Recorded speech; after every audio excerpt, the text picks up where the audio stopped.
ఇది వట్టేనన్న బీఆర్ఎస్ ప్రభుత్వం వాళ్ళు ఇట్టక చేపిస్తుందన్న ఉద్దేశంతో మేము అర్థమైపోతుంది. మేము అప్పుడు మరి కాంగ్రెస్ పార్టీ అన్నారు, అవతలలో మీతో ఉన్నప్పుడు కాదు కదా.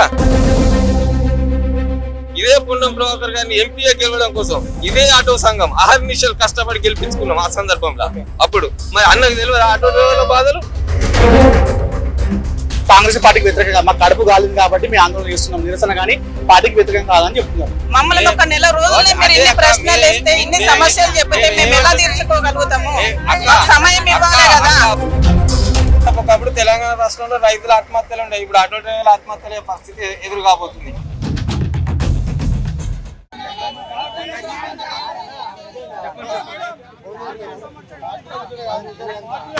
నమస్తే, welcome to Suman TV Karimnagar. నేను మీ అనిల్. మహిళలకు ఉచిత బస్ పథకం ప్రయాణం అనేది అమలు చేసినప్పటి నుండి ఆటో కార్మికులు అందరూ ఆందోళన చేపడుతున్నారు. ఈ సందర్భంగా ఈ రోజు ఆటో కార్మిక సంఘం నుండి భిక్షా కార్యక్రమం చేపట్టారు. సో అసలు ఆటో డ్రైవర్ల ముఖ్యంగా ఈ ఆందోళన ఎందుకు చేస్తున్నారు, వారికి వచ్చిన ముఖ్య సమస్య ఏంటో సార్ ఈ చర్చలో పాల్గొందాం. ముఖ్యంగా ఈ చర్చలో మనతో పాల్గొనడానికి కార్మిక సంఘం అధ్యక్షుడు బొబ్బడి శ్రీనివాస్ రెడ్డి, మిగతా ఆటో డ్రైవర్స్ ఉన్నారు. అలాగే కాంగ్రెస్ పార్టీ నుండి కాంగ్రెస్ రాష్ట్ర మహిళా వైస్ ప్రెసిడెంట్ పద్మ గారు ఉన్నారు. సో ఇతర మహిళా నాయకులు ఉన్నారు. సో వారిని అడుగుదాం. అన్న, మీరు చెప్పండి, ఫస్ట్ ఆటో కార్మిక సంఘం అధ్యక్షుడు నుండి మీరు అసలు ఏం డిమాండ్ చేస్తున్నారు? మేము డిమాండ్ చేసేది ఏంటిదంటే, ఇప్పుడు ముచ్చట ఏంటిదంటే పరిస్థితి ఈ దాదాపు నాకు తెలిసి 1980 ప్రాంతం నుంచి వెళ్ళి ఆటో ఫీల్డ్ ఆటోలు అనేవి స్టార్ట్ అయినాయి. అప్పటి నుంచి వెళ్ళి మేము రోజువారీగా ఎంతో కొంత అప్పుడు ఉన్నప్పుడు సందర్భంలో లోకల్ కిరాయి 5 రూపాయలు 6 రూపాయల నుంచి వెళ్ళి 50 రూపాయలకు పెరిగింది. గ్రామాల ప్రాంతాలలో ఆర్టీసీ బస్సులు లేనప్పటి నుండి వెళ్ళి ప్రతి ఊరికి ఒక అంబులెన్స్ టైప్లా మేము సేవలు అందిస్తూ ఉన్న సందర్భంలో ఇప్పుడు నిరుద్యోగం పెరిగిపోయిన తర్వాత డిగ్రీలు BAలు BComలు అన్ని చదివి ఎక్కడ ఉద్యోగాలు దొరకక ఆటోలు నడుపుకొని స్వయం ప్రతిపత్తి కింద ఓ 3 లక్షలు పెట్టి ఆటో కొనుక్కొని మేము జీవనోపాధి పొందుతున్న సందర్భంలో ఇవాళ మహిళలకు ఫ్రీ బస్ అని పెట్టారు. ఓకే, సంతోషం, మేము దాన్ని వ్యతిరేకిస్తలేము. గ్రామాల నుంచి వెళ్ళి సిటీకి రావాలంటే ఇలా ఒకప్పుడు నుంచి నిన్నటి దాకా మొన్న డిసెంబర్ 9 దాకా కూడా ఆటోలే వాళ్ళందరికీ అందుబాటులో ఉండేవి. ఇవాళ ఫ్రీ బస్ అనేసరికి ఇప్పుడు నేను చెప్పేది ఏంటంటే పాపం మధ్యతరగతి పేద మహిళలు పాపం వాళ్ళు రోజువారీ కూలి చేసుకుంటారు. వాళ్ళు నెలకు 2 నెలకు దాదాపు 5 సార్లను 6 సార్లను గ్రామాలకు నుంచి వెళ్ళి ఊర్లకు వస్తూ ఉంటారు. సంతోషం, వాళ్ళకు పెట్టిరు. మరి ఇవాళ ప్రతిరోజు లక్షల రూపాయలు జీతాలు తీసుకుంటూ మరి అన్యాయంగా ఈ ఆర్టీసీ బస్సులో ఫ్రీగా ఎక్కిపోయి మా ఆటో డ్రైవర్లకు దెబ్బ కొట్టడం ఎంతవరకు కరెక్ట్ అనేది మేము క్వశ్చన్ చేస్తాను. మేము అనేది ఏంటంటే మధ్యతరగతి మన దారిద్ర్య రేఖకు దిగువన ఉన్నటువంటి మహిళలకు ఉచితంగా బస్సులో ప్రయాణం చేస్తే పాపం లేదు, మా లెక్కనే వాళ్ళు కూడా మా లెక్కనే రూపాయలు లేని బతుకులు వాళ్ళే కాబట్టి సంతోషం. కానీ ఉద్యోగస్తులకు లక్షల రూపాయలు తీసుకునే ఉద్యోగస్తులు కూడా ఇవాళ ఫ్రీ బస్ అని చెప్పేసి ఎక్కిపోతా ఉన్నారు. ఒకప్పుడు నిన్న మొన్నటిదాకా ఈ స్కూల్ టీచర్లు ఈ ఆఫీసులలో గవర్నమెంట్ ఆఫీసులలో పనిచేసేటువంటి వారందరూ రోజు డబ్బులు ఇచ్చి వెళ్ళేవారు. మేము జీవనోపాధి గడుపుకునేటోళ్ళం. వాళ్ళకి నౌకరత్తుంది ప్రభుత్వం నుంచి వెళ్ళి అందులోకి వెళ్ళి మాకు రోజు వాళ్ళను మేము తీసుకెళ్ళి మాకు జీవనం. ఇవాళ ఫ్రీ బస్ వచ్చి వలస వాళ్ళు పోతున్నారు. ఇలా మాకు జీవనోపాధి కరువు అయిపోయింది. ఇక్కడ మేము అనేది ఏంటిదంటే ఈ బస్సులలో ఫ్రీ మహిళలకు పెట్టినప్పుడు దానికి కొన్ని రిజెక్షన్ మళ్ళీ ఒకసారి పునఃసమీక్షించుకొని వాళ్ళు ఎవరికి పెట్టాలి, ఎవరికి పెట్టద్దు అనేసి చేసుకున్నట్టయితే మేము జీవనోపాధి పొందుతాం కదా. మేము కాదంటలేం. ఇప్పుడు తెల్ల రేషన్ కార్డు ఉంది. ఇప్పుడు గవర్నమెంట్ ఆఫీసులకు తెల్ల రేషన్ కార్డు ఉందా? ఆధార్ కార్డు అని పెట్టారు. ఆధార్ కార్డు భూమి మీద పుట్టిన ప్రతి ఒక్కరికి ఉంటుంది, డబ్బులు ఉండే వాళ్ళకి ఉంటుంది, గవర్నమెంట్ వాళ్ళకి ఉంటుంది, మహిళల మధ్యతరగతి పాపం ఏం లేని బీద కుటుంబాలకు ఆధార్ కార్డులు ఉన్నాయి. అది కాకుండా మెయిన్ సమస్య ఏంటిదంటే ఈ ఫ్రీ బస్సులు చేయబట్టి మాకు జీవనోపాధి కరువైంది. ఇదే సందర్భంలో నేను ప్రభుత్వాన్ని డిమాండ్ చేసేది ఏంటంటే మాకు కూడా ఒక తొవ్వ చూపెట్టండి, మాక్సిమం జీవనాధారం కలిపేయండి. మేము ఫ్రీగా బస్సులలో మహిళలకు పెట్టిన మేము వ్యతిరేకం కాదు. కాబట్టి మాక్సిమం ఒక జీవనోధారం మాక్సిమం ప్రత్యామ్నాయ మార్గాన్ని చూపెట్టాలి ప్రభుత్వం. అది ప్రభుత్వం బాధ్యత అని మేము డిమాండ్ చేస్తాం. మేడం, మీరు చెప్పండి, వారు చెప్పిన ఆన్సర్ చెప్పండి. ఒకటి, ఆటో డ్రైవర్లను కాంగ్రెస్ పార్టీ అంటేనే పేదల పార్టీ, పేదలను ఆలోచించేటువంటి పార్టీ. సీఎం ముఖ్యమంత్రి గారు రేవంత్ రెడ్డి గారు మహిళలకు ఉచిత ప్రయాణం అని పెట్టిండ్రు. అందులో ఆర్టీసీ బస్సుల్లో ఉచిత ప్రయాణము అంటే అది పేదవాళ్ళు ఎక్కేటువంటి ప్రయాణము. ఆటో వాళ్ళ భార్య ఉంటుంది, బిడ్డ ఉంటుంది, తల్లి ఉంటుంది, వీళ్ళు కూడా అందులో పోతుండ్రు. వాళ్ళు ఫ్రీగానే పోతుండ్రు కానీ టికెట్ తీసుకోమని మాత్రం అంటలేరు కదా. అంటే ఆటోలో ఉన్న వాళ్ళ ఫ్యామిలీకి కూడా ఇది వర్తిస్తుంది కదా. అలాగే ఇప్పుడు సంవత్సరానికి 12,000 అని వాళ్ళకు ఆర్థిక సహాయంగా 12,000 ఆటో డ్రైవర్లకు కూడా ఈ రాష్ట్ర ప్రభుత్వము ఇస్తా అని కూడా చెప్పడం జరిగింది. ఇక ముందు కూడా ఇంకేమన్నా ప్రాబ్లమ్స్ ఉన్నా కానీ ఆటో డ్రైవర్లను కానీ ఇంకా ఎవరు పేద ప్రజలు ఉన్నా కానీ కాంగ్రెస్ ప్రభుత్వం వాళ్ళను దృష్టిలో పెట్టుకుంటది. ఎప్పుడు కానీ కాంగ్రెస్ ప్రభుత్వం అంటేనే పేదల పార్టీ. ఇప్పుడు వీళ్ళకి జరిగే అన్యాయం నాకు తెలిసి వాళ్ళు చెప్పిన దాంట్లో ఇంతో అంతో కరెక్ట్ ఉన్నా కానీ లేకున్నా ఇంకా ఏమన్నా ఉన్నా కానీ రాష్ట్ర ప్రభుత్వం ఆలోచించి వాళ్ళకు తగిన చర్యలు తీసుకుంటా అని మొన్న మా పొన్నమన్న గారు కూడా ఇదే విషయం చెప్పిండ్రు. ఇక ముందు కూడా వీళ్ళ సమస్యలు ఏమన్నా ఉంటే మేము కూడా హైకమాండ్కు తీసుకెళ్ళి వారి సమస్యలు తీర్చడానికి మాకు కొంచెం సమయం ఇవ్వాలి కదా. అంత 1 month కూడా కాలేదు. ఇంత తొందరగా ఇన్ని విషయాలు మాట్లాడితే మాకు సమయం ఎక్కడ సరిపోతుంది? ఇంతకుముందు పరిపాలనలో 10 సంవత్సరాలు అయినా కానీ ఏ సమస్య కూడా తీర్చకపోయినా ఎవరు మాట్లాడలేదు. ఇది వట్టేనన్న బీఆర్ఎస్ ప్రభుత్వం వాళ్ళు గిట్టక చేపిస్తుందన్న ఉద్దేశంతో మేము అర్థమైపోతుంది. ఇప్పుడు ఒకటండి, ఆటో వల్ల అమ్మాయి హాస్టళ్లలో చదువుతుంది అనుకుందాము, వరంగల్లో హైదరాబాద్లో ఎక్కడో. ఇప్పుడు కారు తీసుకొని పోవండి అంటే ఎన్నో 10,000 అన్న అవుతాయి. అదే అమ్మాయిని ఉచిత బస్సు ప్రయాణంలో తీసుకపోతే ఎంత ఈజీగా అమ్మాయి హాస్టల్కి వెళ్ళిపోతుంది. అది కూడా ఆలోచించాలని తెలియజేస్తున్నా. వాళ్ళు ముఖ్యంగా చెప్పేది ఏంటంటే మహిళా ఉచిత బస్సు ప్రయాణానికి మేము వ్యతిరేకం కాదు, కానీ ఎట్ ద సేమ్ టైం మా జీవనోపాధి కూడా చూసుకోవాలి. కానీ వాళ్ళు చెప్తున్న ఇంటెన్షన్ అది. మేము ఏమాత్రం ఉచిత బస్సుకి వ్యతిరేకం కాదు, మా ఆటో సంఘం ఇలాంటివి కాదు, కానీ మా తరపున కూడా మాకు సహాయం అందాలి కానీ వారు చెప్తున్నారు. ఓకే, ఇప్పుడు నాకు తెలిసి అయితే సంవత్సరానికి 12,000. అది కాకుండా కూడా ఇంకేమన్నా మీకు లోటుపాట్లు ఏమన్నా ఉంటే అది మీరు ఒకసారి కాంగ్రెస్ ప్రభుత్వం దృష్టికి తీసుకపోతే కూడా నాకు తెలిసి రేవంత్ అన్న మిమ్మల్ని తప్పకుండా మీ సమస్యను తీర్చుతారని నేను మాత్రమే ఈ ఉద్దేశంగా చెప్తున్నా. చెప్పండి సార్, సంవత్సరానికి 12,000 మీకు ఇస్తున్నారు చెప్తున్నారు, రూపాయలు ఇస్తా ఉన్నారు. మళ్ళా వాళ్ళ మేనిఫెస్టోలో పెట్టిర్రు. అదే కదా ఆ సంతోషంతో కదా నమ్మి ఓట్లేసింది. నమ్మిన తర్వాత గిట్ల ముంచి మా బతుకులను బజార్కి ఇస్తారా అనుకోలేదు కదా. ఇలా 12,000 అంటే రోజుకు 33 రూపాయలు పడతాయి, ఒక రోజుకు 33 రూపాయలు. ఇప్పుడు అక్కగారు చెప్పినట్టు నా బిడ్డను కాలేజీ చెప్తే నేను కార్లో తీసుకుపోయి దించేంత స్తోమత ఏం లేదు. ఆ స్తోమత ఉంటే నేను ఆటో ఎందుకు నడుపుతా? ఫస్ట్ కార్లో తీసుకుపోయి హాస్టల్లో దించే స్తోమత నాకు ఉన్నట్టయితే నేను ఆటో ఎందుకు నడప కదా. నా బిడ్డ 6 నెలలకో 3 నెలలకో చదువుకునేది రోజైతే తిరగదు కదా. 6 నెలలకు ఒక రోజు పోతుంది నా భార్య రోజు కైకిలు పోతుంది, బస్సులెక్కి తిరగదు కదా. ఏదో అవసరం ఉంటే నేను అదే చెప్తున్నా. పేద మధ్య తరగతి కుటుంబాలకు చెందిన మహిళలు నెలల 4 సార్లను 5 సార్లను బస్ ప్రయాణం చేస్తారు తప్ప రోజువారీగా చేయరు. రోజువారీ చేసేటోళ్ళ మీద కంట్రోల్ పెట్టినట్టయితే మా ఆటో డ్రైవర్లకు జీవనోపాధి దొరుకుతుంది అంటున్నా. అందుకే ఈ మహిళలకు ఉచిత ప్రయాణం ఉన్నటువంటి ఈ స్కీమ్ ను పునరాలోచన చేసి అది కొన్ని వర్గాలకి అందుబాటులోకి తీసుకెళ్తే బాగుంటదని చెప్పేసి మేము చెప్తున్నాం. సేమ్ సందర్భంలో మేము బతుకుతాం. ఇలా ఆటోలు ఉన్నాయి, రోజు 33 రూపాయలతో ఇలా కుటుంబం గడుస్తుందా అండి? ఇలా మేము సంవత్సరానికి 12,000 రూపాయలు ఆటోలకు కాగితాలు ఛార్జీలే కట్టాలి. మేము కాగితాలు ఛార్జీలే కట్టాలి. మేము రోజువారీ 500 నుంచి 1000 రూపాయలు సంపాదిస్తేనే ఇవాళ సందర్భంలో బతుకు నడుస్తా ఉంది. నా బిడ్డను చదివిపోయాలి, నా భార్యను, నా కొడుకును, మా తల్లిని తండ్రిని చదువుకోవాలి. మినిమం రోజుకు 500 నుంచి 1000 రూపాయలు సంపాదించకపోతే ఇలా గడవని పరిస్థితి, గడవని పరిస్థితి. మరి 30 రూపాయలతో బతుకుంటారు మమ్మల్ని. వాళ్ళు ఏం చెప్తున్నారు అంటే ప్రభుత్వం ఏర్పడేది కొత్త కదా ఇప్పుడే. అదే అందుకే మేము ఏమంటున్నాం అంటే ఇప్పుడు మాకు కడుపు కాలుతుంది. కాలినప్పుడు కాక ఒక 6 నెలల దాకా చచ్చిపోయిన తర్వాత వచ్చి లేచి వచ్చి మాట్లాడలేం కదా. ఇప్పుడే అన్యాయం జరిగినప్పుడే ఈ అన్యాయం జరుగుతుంది అంటేనే ఇప్పటికే ఈ పార్టీ వాళ్ళు రెచ్చగొడుతున్నారు, ఆ పార్టీ వాళ్ళు రెచ్చగొడుతున్నారు అంటారు. ఈ 3 నెలలు సపోజ్ మేము 2 నెలల తర్వాత ఆందోళన చేసినాం అనుకో, ఈ 2 నెలల నుంచే లేని మంట ఇప్పుడు ఎందుకు వచ్చిందని వీళ్ళే అడుగుతారు కదా. అప్పటి నుంచే లేని నష్టం, అప్పుడు జరిగిన నష్టం ఈ 2 నెలల తర్వాత ఎట్లా జరుగుతుందని వీళ్ళే క్వశ్చన్ చేస్తారు. ఇలా మేము ఏమంటున్నట్టు మాకు ఎప్పుడైతే నష్టం జరిగిందో అప్పటి నుంచే మేము మా బాధని చెప్పుకుంటున్నాం. Congress down down, Revanth down down అంటేలేం కదా. అయ్యా మా పరిస్థితికి ఇది సేమ్ మహిళలకు ఎట్లయితే మేము ఇంకొకటి ఏమంటున్నాం చెప్పన్నా. ఇప్పుడు గృహలక్ష్మి కింద 2,500 రూపాయలు ఇస్తున్నారు, సంతోషం. ఎవరికి ఇస్తురండి? తెల్ల రేషన్ కార్డు ఉన్న వాళ్ళకే ఇస్తారు కదా. సేమ్ ఇదే మహిళలకు ఇంకొక 1000 రూపాయలు ఎక్కువ ఇవ్వండి బస్సులో ప్రయాణించడానికి. వాళ్ళకు అందుబాటులోకి 1000 రూపాయలు వస్తాయి. వాళ్ళు పోకపోతే వాళ్ళ కుటుంబం ఆ అవసరాలు తీర్చుకుంటది కదా. ఇలా ఉచిత మహిళ అని చెప్పేసి అంటే మీరు రండి. ఇక్కడ ఉన్న అక్కలు అందరు చెప్తున్నారు, రేపు పొద్దున 7 గంటల నుంచి వెళ్ళి 9 గంటల దాకా బస్ స్టాప్ లో నిలిచిందాం. ఒక 4 రోజులు నిలిచిందాం. ఎంతమంది రెగ్యులర్ గా జాబులు చేసే వాళ్ళు పోతురో, ఎంతమంది ఏం పోతురో చూద్దాం. వాస్తవం మేము అనేది ఏంటంటే మనిషికి కలిసి గుడ్డ మీద వేసినట్టు కాదు, వాస్తవాలను చూడమంటున్నాం. వాస్తవంగా మా జీవన స్థితిగతులు. ఇంకోటి పొన్నం ప్రభాకర్ అన్న గారు ఇదే ఆటో కార్మిక సంక్షేమ సంఘానికి ఇదే కరీంనగర్లో 2007 నుండి 2014 కనుక గౌరవాధ్యక్షుడిగా వివరించిండు.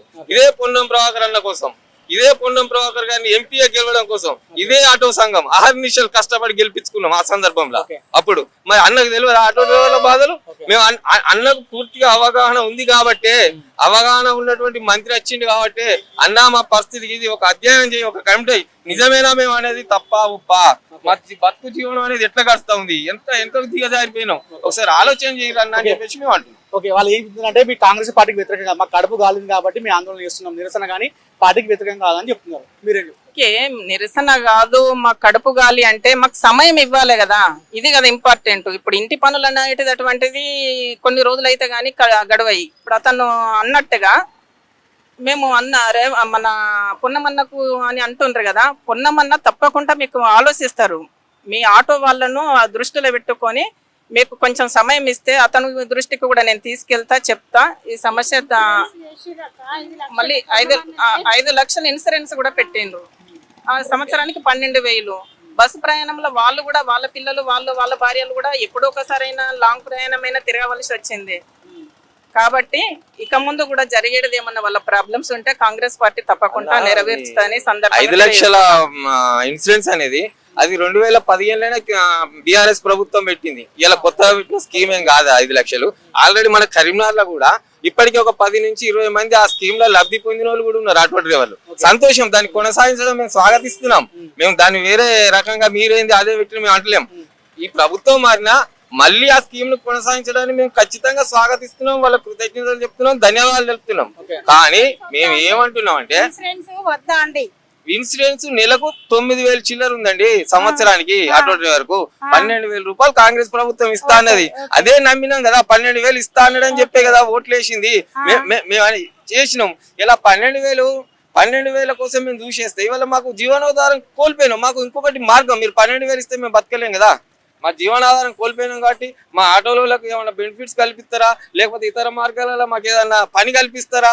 మీరు ప్రభుత్వం నుంచి చెప్పండి. ఇదే పొన్నం ప్రభాకర్ గారు రోజు చెప్తా ఉన్నాడు, ఆటో డ్రైవర్లు ఒక పార్టీ చెప్తే మేము పార్టీ పరంగా కాదు, నిజంగా మేము ఆటో డ్రైవర్లు. ఇక్కడ ఉన్న వాళ్ళు అందరం ఆటోలు నడిపేటోళ్ళం, ఏదో పార్టీ లేసి కడవలేసి తిరిగేటోళ్ళం కాదు. కానీ మేమేమంటే చెప్పండి ప్రభుత్వం మా ఆటో డ్రైవర్లకు అర్థమయ్యేటట్టు, బిడ్డ మీరు ఆగురి 4 రోజులలో ఖచ్చితంగా మీకు మీరు మీ బతుకు జీవనం గడిపేందుకు మేము ఇది చేస్తాం, మాకు టైం ఎక్కడ ఏమనంటే ఈ ఇల్లు చేసిన ఆ పార్టీ వాళ్ళు ఇది కాదు. నిజంగా మేము ఆటో డ్రైవర్లం అన్నా, నీకు తెలియదా?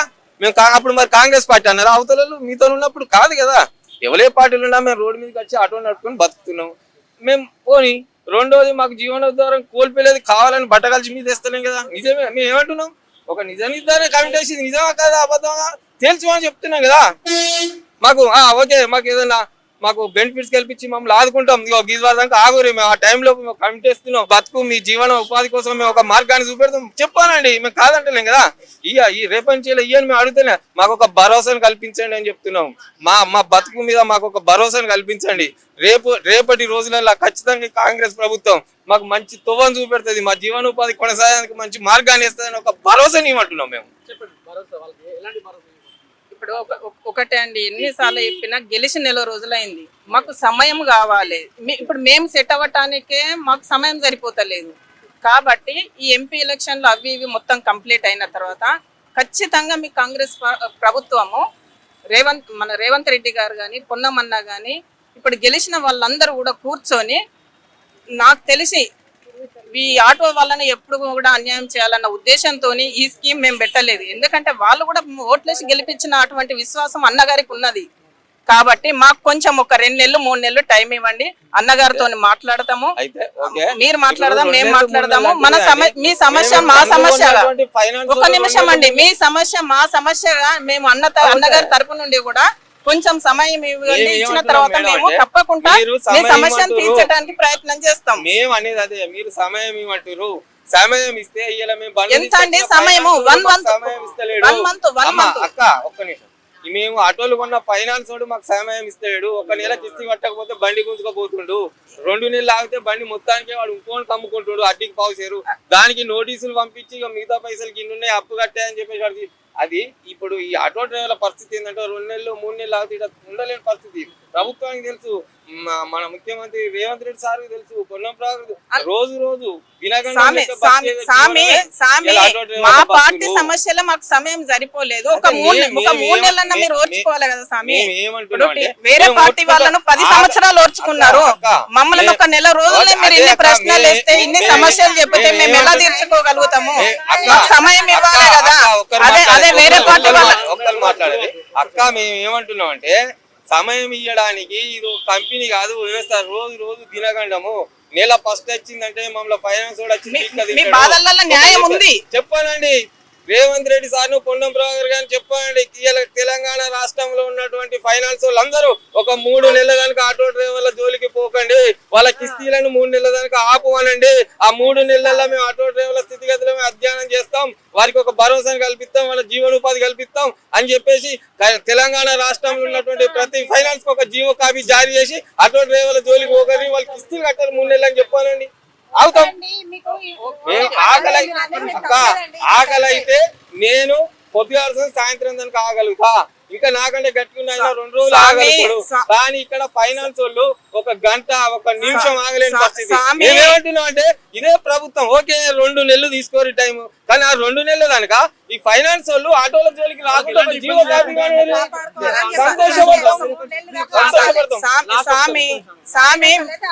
సామి మిమ్మల్ని తక్కువ చూడాలన్న ఉద్దేశం కాంగ్రెస్ ప్రభుత్వం కాదు. రెండవది మీ ఓట్లతోని గెలిచిండ్రు అన్నది మేము ఒప్పుకుంటాము. మూడవది మాకు సమయము సరిపోలే, మీ బాధ విన్నా గానీ ఇప్పుడు ఏదో లోక్సభలను రాష్ట్ర సభలను గాంధీ భవన్లలోనో ఇక్కడ అక్కడ మీటింగ్లు జరుగుతున్నాయి కాబట్టి మాకు కొంచెం టైం కావాలి. టైం వస్తే మీ సమస్యలను తప్పకుండా తీర్చడానికి మేము కాంగ్రెస్ ప్రభుత్వానికి కూడా మేము తెలియజేస్తాము. అన్నగారికి కూడా మా కాంగ్రెస్ పార్టీ నుంచి మీ బాధలను కూడా మేము తెలియజేస్తామని సందర్భంగా తెలియజేస్తున్నాం. Thank you. అనేది ఒకటి నెల కాకపోతే 2 నెలలు తీసుకోరు. ఫైనాన్స్ ఇన్సూరెన్స్ ఇవ్వండి, మాకు ఒక భరోసా కలిపారు, ఎవరు రాకుండా. ఆటో డ్రైవర్ల సమస్య 12,000 సంవత్సరానికి ఇస్తామంటే అది వాళ్ళకు వద్దని అనుకున్నారు, సరిపోదు అనేసి మళ్ళీ ఇప్పుడు 5 లక్షలు ఇన్సూరెన్స్ కూడా చేశారు. అది చేసి కనీసం 3 days అన్న కాలేదు. మీరు ఇలా 3 రోజుల కింద చేయడం కదా. ఆల్రెడీ అక్టోబర్ 10 నుంచి అది లైన్ లో ఉంది 5 లక్షల ఇన్సూరెన్స్. ఒక నిమిషం స్వామి, అక్టోబర్ 10 నుంచి అది ఇన్సూరెన్స్ అనేది ఉన్నది. డిబేట్ పక్కన పడుతుంది. లాస్ట్ ఫైనల్ గా మా డిమాండ్ ఒకటే, మేము కాంగ్రెస్ ప్రభుత్వం ప్రవేశపెట్టిన ఏ స్కీమ్ కు మేము వ్యతిరేకం కాదు, మేము ఏ పార్టీకి వ్యతిరేకం కాదు, మేము ఏ స్కీమ్ గానీ మహిళలకు గానీ దేనికి మేము వ్యతిరేకం కాదు. కానీ అదే సందర్భంలో మా జీవనోపాధిని మా ఆటోలు నడిచే విధంగా మాకు భరోసా కల్పించాలని చెప్పేసి ప్రభుత్వానికి కోరుతా ఉన్నాం. ఇప్పుడు నెల 2 నెలలు అంటే మాకు ఫైనాన్స్ వాళ్ళు ఆగరు కాబట్టి ఫైనాన్స్ తెలంగాణ రాష్ట్రంలో ఆటోల జోలికి ఫైనాన్స్ వాళ్ళు రాకుండా ఒకటి ఇవ్వండి. 3 నెలలకు ఇస్తారా మాకు భరోసా? 4 నెలలకు ఇస్తారా? ఎప్పుడు? ఇప్పుడు రేపు ఎంపీ ఎలక్షన్లు రాబోతున్నాయి, 2 రోజులు అయితే మళ్ళీ ఎలక్షన్ కోడ్ పడుతుంది, ఎవరేం చేయలేని పరిస్థితి. మరి మేము ఇప్పటి నుంచి అప్పటి వరకు ఆత్మహత్యలు తప్ప ఒకప్పుడు తెలంగాణ రాష్ట్రంలో రైతుల ఆత్మహత్యలు ఉంటాయి, ఇప్పుడు ఆటో డ్రైవర్ల ఆత్మహత్యల పరిస్థితి ఎదురు కాబోతుంది. ఇది వాస్తవమా కాదనేది మేము ప్రభుత్వాన్ని మీరు ఒక నిజ నిర్ధారణ కమిటీ వచ్చి తెలుసుకోమంటున్నాం. మేము చెప్పడం కాదు, మైక్ ఉందని చెప్పడం లేకపోతే ఇంకోటి అని చెప్పడం కాదు, వాస్తవానికి తెలియజేయమంటున్నాం. మేము వేరే ఏం అంటలేము. సో